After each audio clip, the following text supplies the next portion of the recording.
నీవు దేవునికి వ్యక్తిగతముగా తెలుసు. నీ ప్రతి అడుగు తెలుసు. నీ కుటుంబం గురించి తెలుసు. ఎయిర్పోర్ట్లో ఉన్నప్పుడు ఒక్కోసారి ఊహించనిగట్టుగా పేరు పిలుస్తారు. Rajendra Singh travelling to Germany, Frankfurt. ఒక్కసారి ఇన్ఫర్మేషన్ కౌంటర్కి రండి. భయం.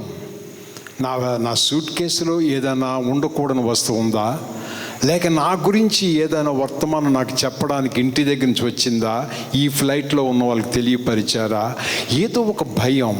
పేరు పెట్టి పిలిచారు అంటే నర్వస్ అవుతాము.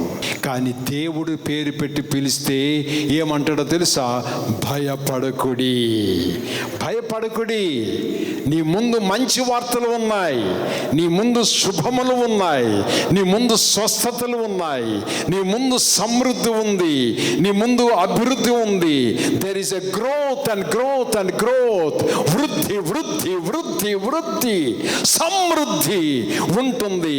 ఎప్పుడైతే దేవుడికి నీవు తెలుసో ఆయన అండ ఉంది, ఆయన కటాక్షం ఉంది, ఆయన ఆదుకుంటాడు, ఆదుకుంటాడు, మీతోటి తోడుగా వస్తాడు.